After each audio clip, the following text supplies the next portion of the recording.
नमस्कार सर, मेरा नाम राजू है। आज का टॉपिक है ओल्डेस्ट म्यूचुअल फंड एएमसी में पैसा इन्वेस्ट किया और वो डूब गया तो हम कहाँ जाएंगे।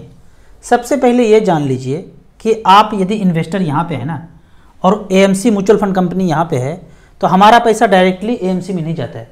बीच में एक कस्टोडियन है जहाँ सारा पैसा हमारा सुरक्षित है। कस्टोडियन को ये इंस्ट्रक्शन देते हैं एएमसी के फंड मैनेजर कि कहाँ पैसा मार्केट में लगाना है, कौन से स्टॉक में लगाना है, सिर्फ ये इंस्ट्रक्शन देते हैं। और जो भी खरीद बिक्री हो रहा है, हमने कितना पैसा लगाया, कितना यूनिट, कितना शेयर मिला, इसका सारा लेखा जोखा रजिस्ट्रार, कार्बी और कैम्प्स रखते हैं। अगर ये चाह भी लेना एएमसी कि हम लेके भाग जाते हैं पैसा, तो भाग जाओ, इसके पास कुछ है ही नहीं, क्योंकि सारा पैसा कस्टोडियन में है और वहाँ से सारा पैसा इन्वेस्टेड है मार्केट में। तो पैसे का लेखा जोखा कस्टोडियन के पास है, एएमसी के पास कुछ है ही नहीं। फिर आपका क्वेश्चन होगा सहारा भाग गया, डूब गया। आधा अधूरा बात करते हैं लोग। सहारा भाग गया, यहाँ पे अगर सहारा का बात करते हैं तो सहारा एएमसी लगभग ख़त्म हो चुका है। जब ऐसा आदेश सेबी ने दिया, 15 से 30 दिन के अंदर पैसे निकालने का विंडो ओपन होता है। आप उसमें सारे इन्वेस्टर पैसा निकाल लेते हैं और निकाल भी लिए हैं। कुछ इन्वेस्टर का पैसा बोलेंगे अभी भी बचा हुआ है। वो वैसे लोग हैं जिनके पास कोई डॉक्यूमेंट्स ही नहीं है या भूल गए, पैसा लगाए तो सही, उसके बाद निकालने नहीं गए, ऊपर चले गए इन्वेस्टर, ना नॉमिनी का नाम है, ना केवाईसी है, ना पैन कार्ड, अकाउंट डिटेल्स, कुछ भी नहीं है, तो वैसा पैसा क्लेम करने वाला नहीं है। लेकिन नॉमिनी आके क्लेम करे तो पैसा निकल सकता है। ये जो पैसा आप देख रहे हैं किसी का फंसा नहीं है, इन्वेस्टर ने पैसा निकालने नहीं गया।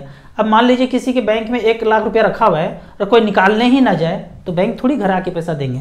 तो वैसा पैसा रुका हुआ है सहारा के पास। पैसा सहारा लेके नहीं भाग सकता है। क्यों? क्योंकि पैसा कस्टोडियन के पास है, सहारा के पास है ही नहीं। फिर आपका एक क्वेश्चन होगा कि फ्रैंकलिन का डेट फंड में पैसा लगाया था वो डूब गया।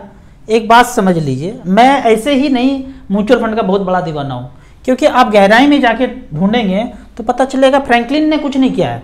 हुआ क्या, ये एएमसी है, पैसा कस्टोडियन के पास है, उनको इंस्ट्रक्शन देना है एएमसी को। तो कौन कौन से डेट फंड में पैसा लगाना है, कंपनी में पैसा लगा दिया उन्होंने, 50 कंपनी में पैसा लगा दिया, इसका डिवेंचर खरीद लिया। अब जब 21 दिन का भूतकाल चला, ताला लग गया, तो कुछ कंपनी दिवालिया कर गया। आप कहेंगे राजू भैया इसको आप भूतकाल क्यों बोलते हैं? अब याद कीजिए, बचपन में जब छोटे बच्चे होते हैं, बच्चे बोलते हैं, जिद करते हैं पार्क में जाना है, तो हम क्या बोलते हैं, पार्क में भूत है वहाँ मत जाओ। ठीक है, उसके घर के टीवी देखने जाना है, अरे वहाँ नहीं कल भूत आया था। धीरे धीरे जब बच्चा बड़ा होता है पता चलता है यार हमको तो सबने मामू बनाया, ना वहाँ भूत है, ना वहाँ भूत है, ना वहाँ भूत है। तो आज सबको पता चल गया है 21 दिन के भूतकाल का कि सबको मामू बनाया गया है, वो भूतकाल तो कभी था ही नहीं। तो इसीलिए मैं इसको भूतकाल बोलता हूँ। अब यहाँ पे ताला लगने के वजह से जो कंपनी डूब गया बेचारा, तो वहाँ पैसा फंस गया। तो फ्रैंकलिन कहाँ से दे पाए? फ्रैंकलिन ने पैसा लगाया और वो कंपनी खत्म हो गया तो कहाँ से दे पाएगा? फिर धीरे धीरे जब ये ताला खुलना शुरू हुआ, फिर से चलना शुरू हुआ, पैसा जब आना शुरू हुआ तो सारे इन्वेस्टर को पेमेंट भी हो गया। तो इसमें फ्रैंकलिन का एएमसी का कोई दोष नहीं है। ऐसा हो सकता है कि हमने पैसा स्मॉल कैप में लगाया, 50 कंपनी में पैसा है और 50 कंपनी पे परमाणु बम गिर जाए तो हमारा सारा पैसा स्वाहा हो जाएगा। तो उसी तरह से एएमसी का यहाँ कोई दोष नहीं। अब बात करते हैं ओल्डेस्ट म्यूचुअल फंड का। ओल्डेस्ट म्यूचुअल फंड का बात करते हैं तो यहाँ पे देखते हैं, हमने StarSIP.in में सेलेक्ट किया है ऑल इक्विटी। पिछले 22 साल में, पुराना हो गया, बहुत पुराना बात हो गया। कोई 22 साल म्यूचुअल फंड में इन्वेस्टेड रहे, माला माल हो जाएगा, बहुत पैसा हो जाएगा। चाहे भिखारी आदमी क्यों ना हो, वो 500-500 रुपया महीना क्यों ना जमा करे, चाहे छोटा मोटा जॉब करने वाला, पान बेचने, चाय बेचने वाला जो है 1-1 हज़ार 2-2 हज़ार रुपया क्यों ना जमा करे, 22 साल तक अगर इक्विटी म्यूचुअल फंड में भी, उसमें भी स्मॉल कैप में भी करते रहे तो बहुत पैसा हो जाएगा।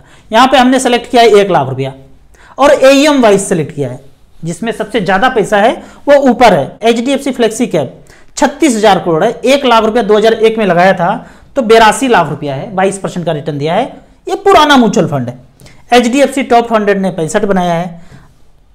आदित्य बिरला फ्लेक्सी कैप ने 56 बनाया है। निपॉन इंडिया ग्रोथ फंड में देखेंगे तो 56 फाड़ के रिटर्न मिला है। 1 लाख का 1 करोड़ 39 लाख बनाया है। आप कहेंगे कि इतना पैसा कैसे बन गया? तो झांक के देखेंगे तो पता चलेगा mid cap, small cap, mid cap, small cap में फंड मैनेजर ने तैरा, एकदम डुबकी जो लगाया मिड कैप स्मॉल कैप में। आगे बढ़ते हैं। लॉन्ग टर्म इक्विटी 24 लाख बनाया, लार्ज कैप में खेल रहा होगा। Franklin India flexi cap 60 lakh रुपया बना। ICICI Prudential long term equity 68 बना। HDFC टैक्स सेवर वही 22 साल में 1 लाख का वैल्यू 60 लाख 90 हज़ार। HDFC लार्ज एंड की mid cap Franklin India prima 1 lakh का बनाया, 1 करोड़ 9 लाख। इसमें भी पता करेंगे तो पता चलेगा कि मिड कैप स्मॉल कैप में फंड मैनेजर ने सिर्फ लगाया तो जाके इतना पैसा बन गया है। तो इसी तरह से करके अब लास्ट में देखते हैं जो सबसे बॉटम में है एएम वाइज, तो एएम कितना है इसका 35 करोड़। पैसा कितना बनाया है 1 लाख का 16 लाख, 13% का रिटर्न। इसीलिए बोलता हूं जिसमें कम एएम है नहीं जाना है। 47 करोड़ पैसा कितना बनाया 17 लाख रुपया। कम एएम 64 करोड़ एएम है, 22 लाख रुपए बनाया। तो सबसे कम एएम है 88 करोड़, पैसा कितना बनाया है 23 लाख। तो एएम जिसमें ज़्यादा है 4-5 हज़ार करोड़ से ऊपर है उसमें जाना है, इसके अलावा नहीं जाना है। आप कहेंगे राजू जी ऊपर वाला 1 लाख का दिखाया वैल्यू इतना हो गया 55 लाख 60 लाख, उस समय के हिसाब से तो 1 लाख का वैल्यू ही 60 लाख रुपया हो गया होगा। क्या बात कर रहे हैं, इतना बढ़ गया तो क्या हुआ? 22 साल पहले 1 लाख का वैल्यू ही खूब हो गया होगा, तो कितना हो गया होगा यहाँ पे देखते हैं।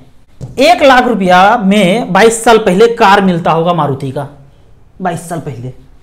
आज 22 साल के बाद 7% का इन्फ्लेशन हो तो वही कार 4,43,000 में मिलता है, मिल ही जाता है। छोटा वाला कार 800 वाला, मारुति 800 वाला, अल्टो वाला 4-4.5 लाख का मिल जाता है। तो 1 लाख का वैल्यू 4.5 लाख रुपया, 5 लाख रुपया हुआ। लेकिन मचमच फंड में खराब वाला फंड भी 5 लाख रुपया से ऊपर बनाया है। सबसे खराब वाला फंड भी 5 लाख रुपया से ऊपर बनाया है, 16 लाख रुपया बनाया है। तो कैसे बराबर हो गया?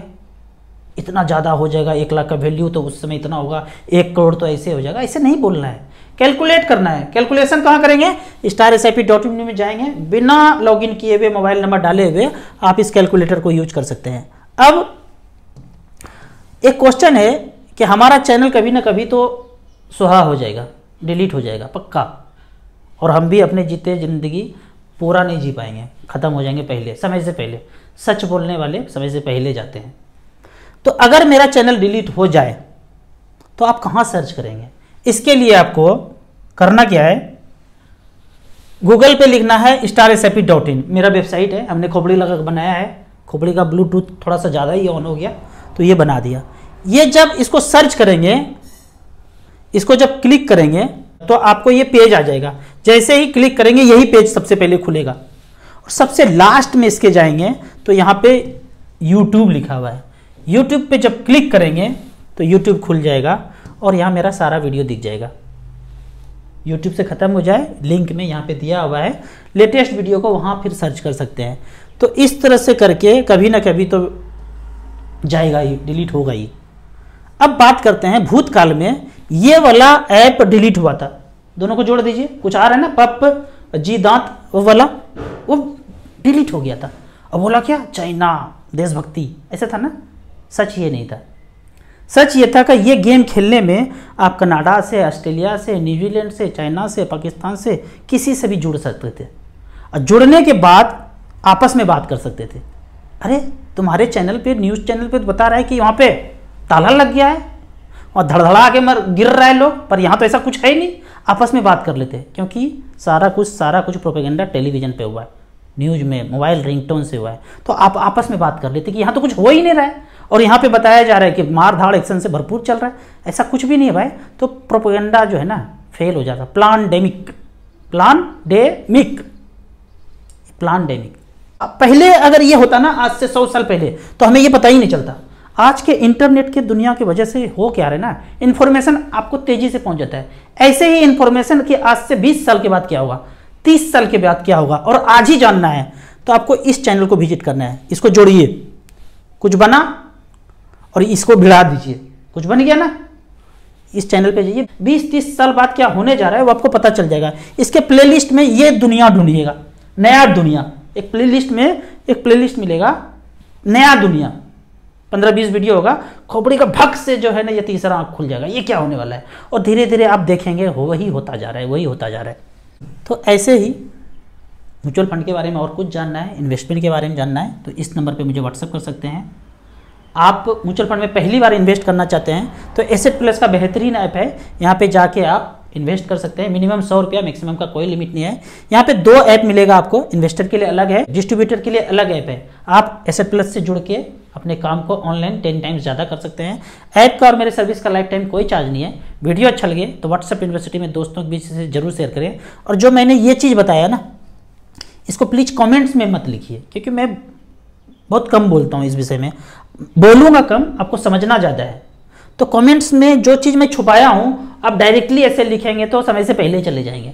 ऐसे तो थोड़ा दिन बच सकते हैं, टिक सकते हैं। वो आप कमेंट में पूरा खोल के बता देंगे तो वो पहले चले जाएंगे।